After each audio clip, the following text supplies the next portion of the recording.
Estou numa antiga ponte do caminho de ferro do Val do Voga.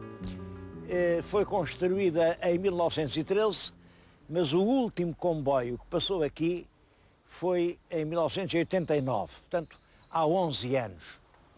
Bom, disseram que o comboio que não era rentável, que não havia passageiros. É verdade que as últimas automotoras já passaram completamente vazias. Mesmo assim, eu tenho saudade. E penso que esse caminho de ferro, nesta paisagem, que realmente é das mais bonitas que há em Portugal, esse caminho de ferro era um atrativo. Ainda há muita gente que tem saudades disso. Não vim de comboio, vim pela estrada, que também é boa, visitar a vila de Severo do Voga. É das regiões que tem uma literatura mais completa. Quem quiser estudar Severo do Voga tem muito para onde escolher.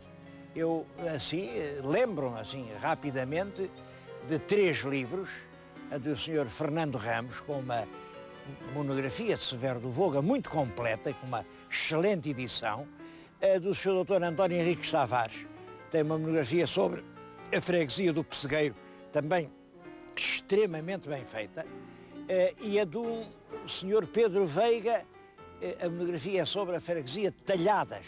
Bom, são 3 livros que no seu conjunto permitem ao meu caro telespectador conhecer a região. E acredito que é uma região com muitos motivos de interesse.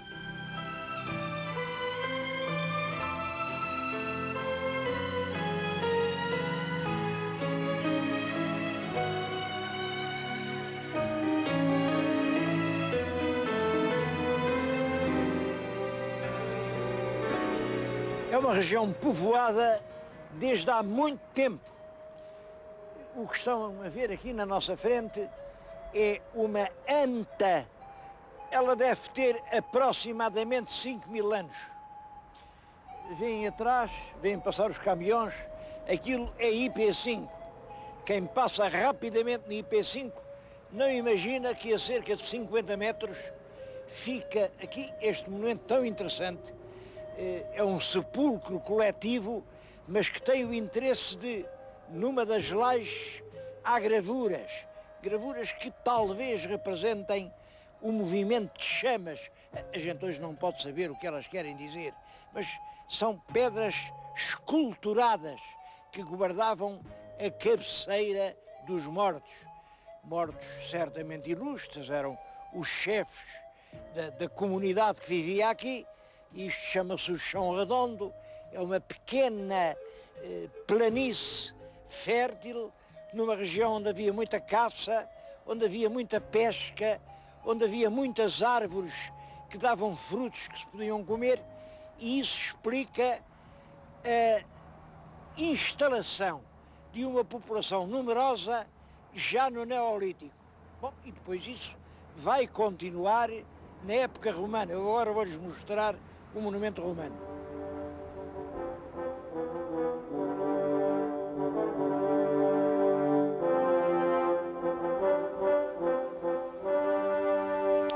O mais importante monumento romano da região talvez seja este troço de estrada romana.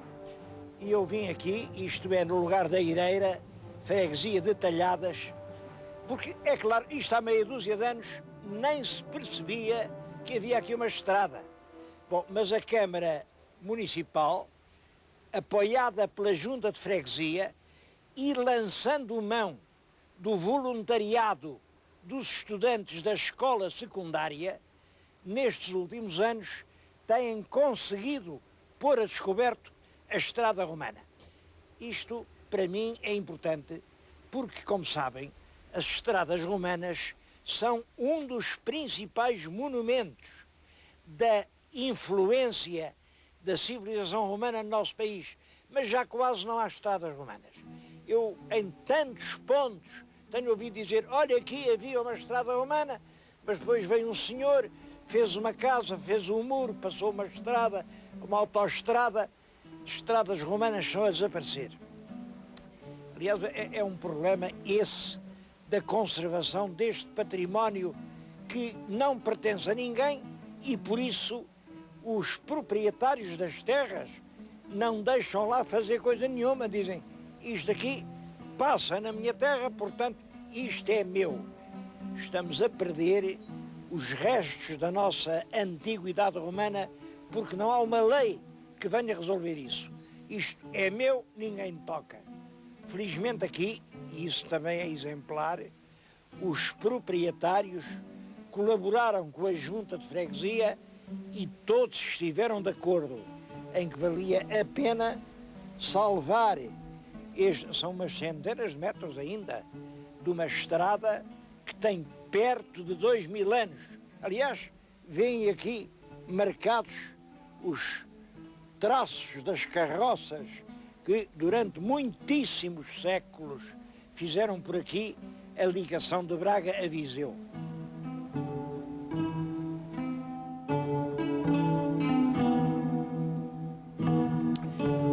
Com aquela estrada romana está relacionada uma das mais interessantes lendas da região. Vêem aqui na minha frente duas pedras. Bom, chamam-lhe os dois irmãos porque aquilo são as duas metades de um imenso bloco de pedra que partiu ao meio, rolou do alto da montanha e se veio cravar aqui. Bom, este é o facto verdadeiro. Um penedo rachado e que está aqui do lado da estrada. A lenda é que o penedo rachou porque um dia na estrada romana passava, imaginem quem, o Santiago. E o Santiago, que ia a caminho de Compostela, chegou ali e fez um discurso.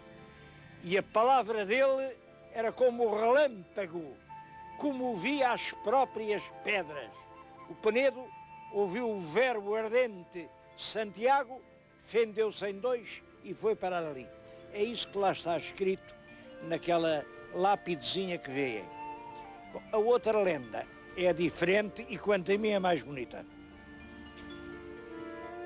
Os penedos estalaram de dor, porque àquela hora em que Cristo exalou o último suspiro no alto do Calvário e o mundo se cobriu de treva, os próprios penedos na Lusitânia estalaram de dor.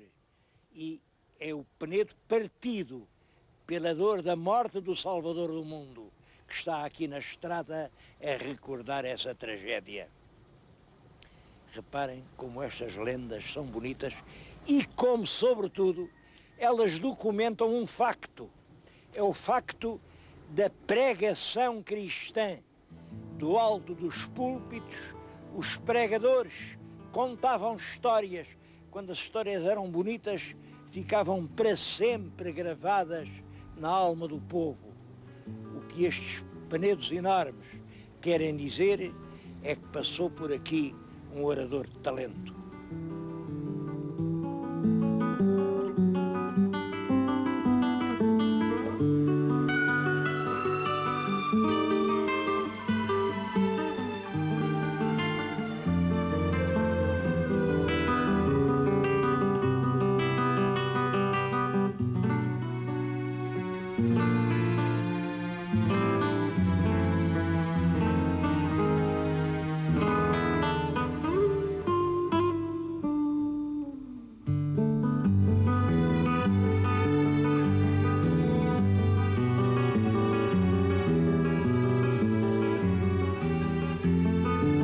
Esta região aqui de Severo do Voga é toda verde, verde com velhas eiras de granito. Agora está-se a aproximar a primavera, o verde começa a ficar em flor. Olha, eu estou-lhes a falar num sítio que me emocionou, isto emocionou. Atrás de mim está uma casa de granito, está ainda encostada ali uma grade, é um instrumento agrícola de há mais de 100 anos. Além está o palheiro, tudo isto. Olha, eu não acredito que realmente o Santiago passasse pela tal estrada romana. Agora, se me dissessem que foi aqui que a Nossa Senhora veio ter o menino Jesus, eu acreditava cegamente. Se não foi aqui, foi num lugar tão bonito como este. Há poucos sítios em Portugal tão emocionantes tudo isto, todo este verde que nos envolve, estas águas que cantam, os mélagros vêm do arvoredo. Isto, acredito que sim, que o paraíso era assim. Quando mostram lugares como este, eu penso que realmente deve haver paraíso. Assim como há inferno neste mundo, também deve haver em qualquer parte um paraíso à nossa espera.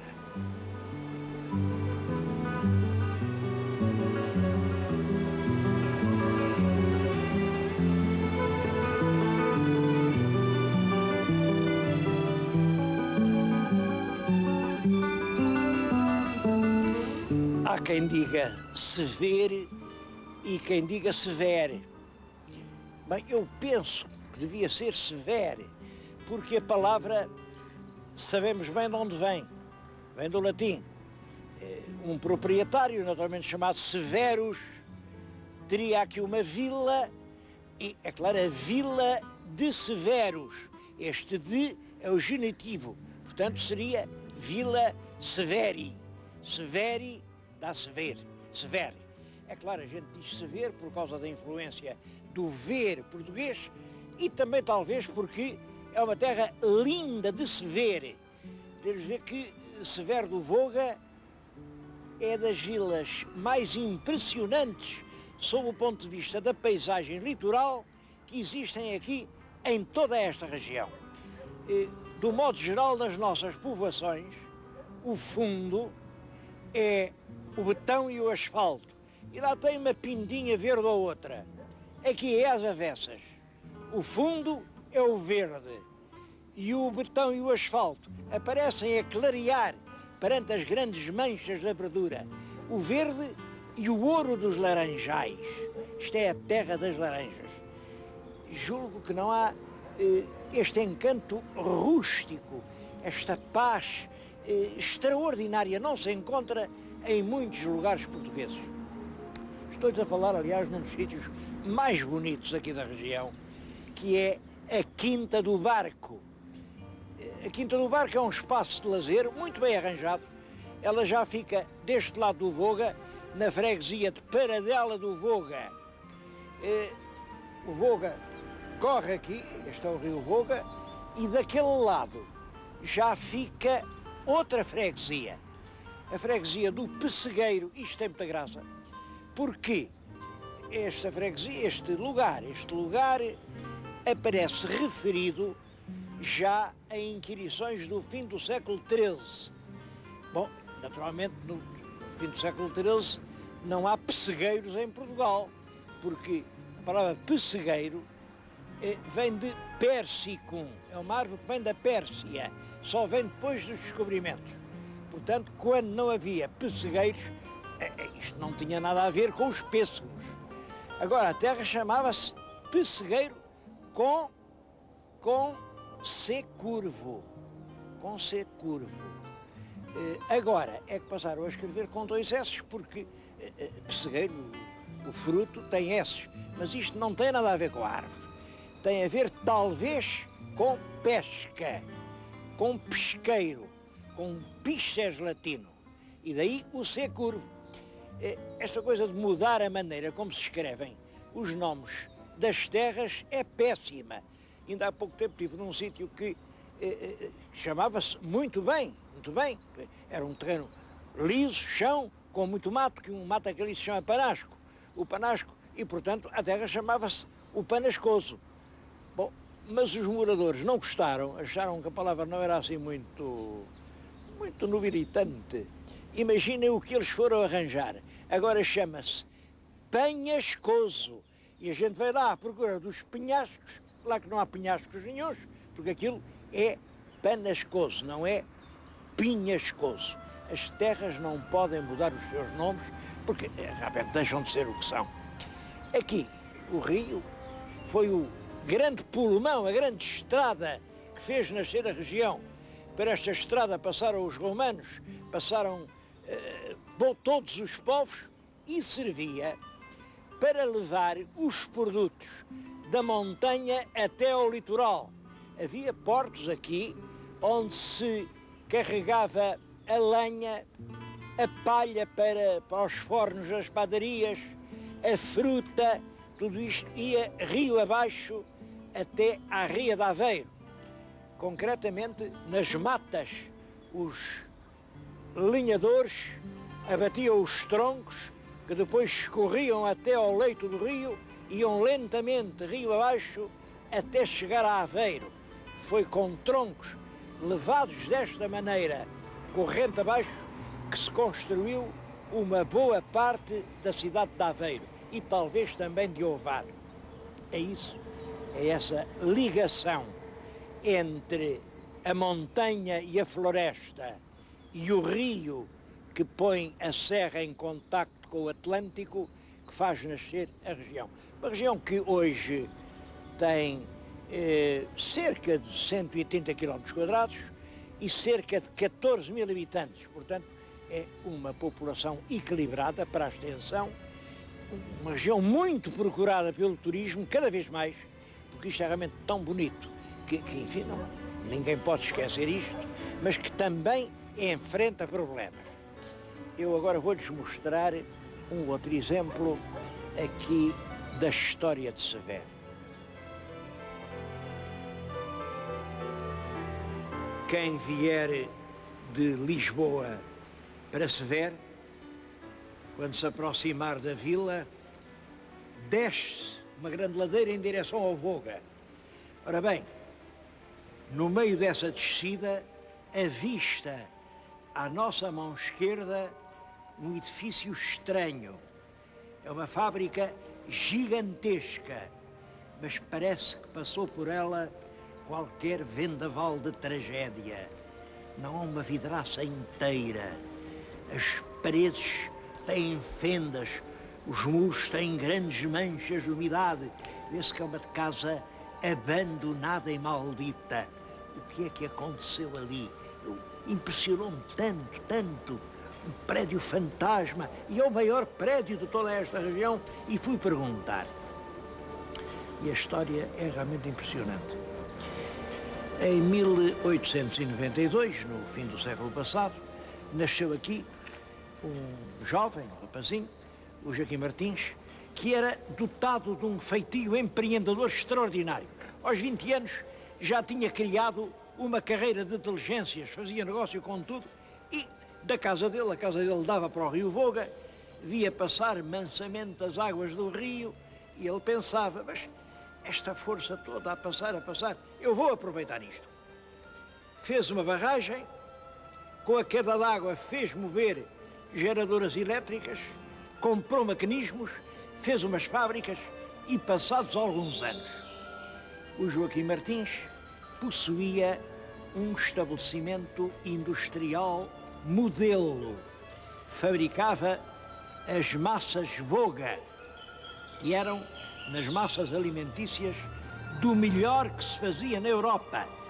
Contava-se que chegavam a concorrer com as mais famosas pastas italianas. Bom, construiu tudo isto, ele próprio se orgulhava, dizia que tinha uma fábrica com 300 metros de frente. Bom, toda a gente trabalhava aqui 250 pessoas, aqui estas freguesias à volta, isto era pão para todos. É claro que uma coisa deste tamanho precisava de capital e o Joaquim Martins, a certa altura, fez uma associação, meio por meio, com pessoas que dispunham do capital que ele não tinha.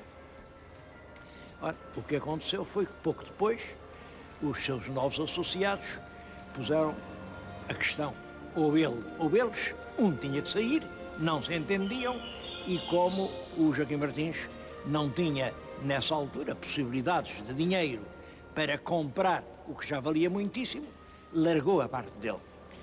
Bom, largou a parte dele, fechou-se em casa com desgosto e nunca mais saiu de lá. A casa é ali ao fundo, ele fechou-se e mandou pôr um painel de azulejo ao lado da janela do quarto onde dormia e onde morreu.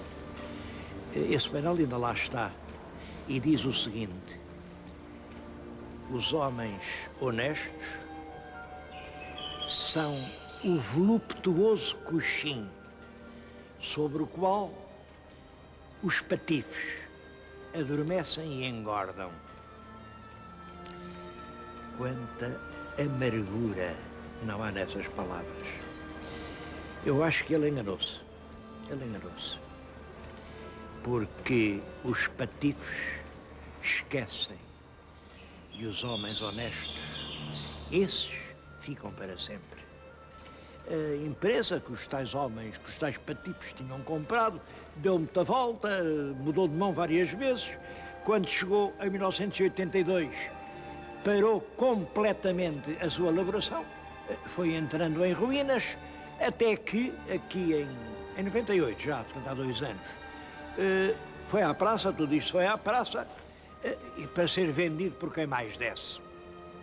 A Câmara Municipal de Severo fez muito bem, e não deixou demolir e deitar por terra esta lembrança do grande empresário que foi Joaquim Martins. E cobriu o maior lance, e aliás, que não era alto, e por um preço quase irrisório ficou com toda esta grande massa de edifícios. Bom, claro, agora põe-se o problema. Bom, e o que é que se vai fazer disto tudo? Cabe aqui, sei lá, cabe aqui um tribunal, cabe aqui um quartel, cabe aqui uma universidade, cabe aqui tudo, não há nada que não caiba aqui. Há projetos, por enquanto há vários projetos, fazer aqui um ninho de empresas, fazer aqui habitações de venda limitada para vender às pessoas, porque a população está realmente a aumentar, fazer aqui uma pousada de juventude. Ainda não sei qual vai ser o caminho. Eu gostava que esta fábrica, que representa o talento e a inteira dedicação de um homem que deu toda a sua vida à sua terra, fosse outra vez um grande centro de animação de toda esta região do país. Porque este centro, apesar, enfim, tem muitas coisas progressivas, em todo caso luta com dificuldades. A população não está a crescer naquele ritmo que nós desejaríamos. A força está toda no litoral. Ora, fazer aqui, não sei, mas uma feira permanente, uma exposição, mostrar aqui toda a atividade desta riquíssima região do Val do Voga, concentrar aqui em stands fiéricos, festivos, de alegria, isso ainda podia fazer do velho monumento de Joaquim Martins uma espécie de rebocador que levasse atrás de si o desenvolvimento de toda a região. É um sonho, é um voto, o futuro dirá.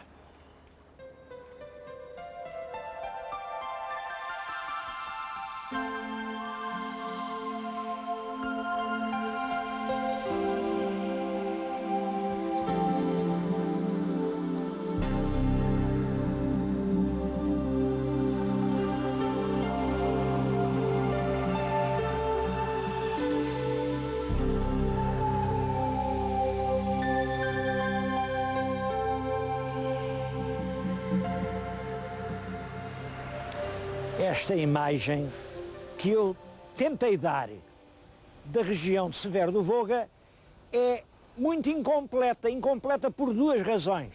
A primeira é porque realmente o sol não nos ajudou.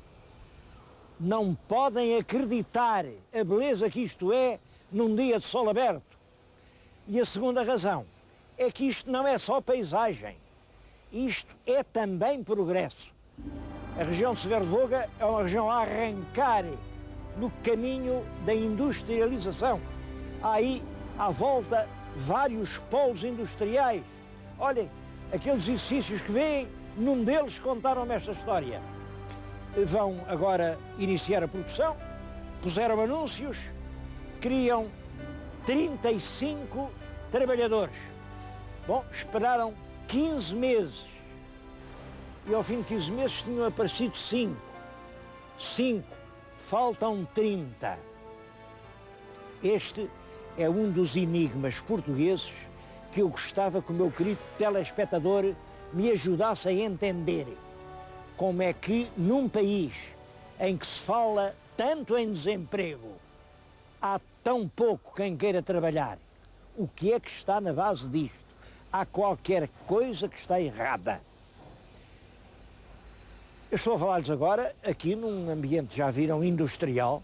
Atrás de mim veem depósitos, aquelas grandes coisas azuis, são depósitos metálicos. É uma empresa de prestígio já mundial. O ano passado fabricaram daqueles depósitos 6.500. Bom, desses 6.500, 5.000 foram importados pela França. Os outros 1.500 ficaram em Portugal, Tunísia, Argélia, Espanha, Suíça. Vão para todo o mundo pela sua qualidade. Eu penso que estas empresas são, para todos nós, um orgulho e que o nosso futuro é por aí, é pela qualidade, é pela capacidade de fazer melhor.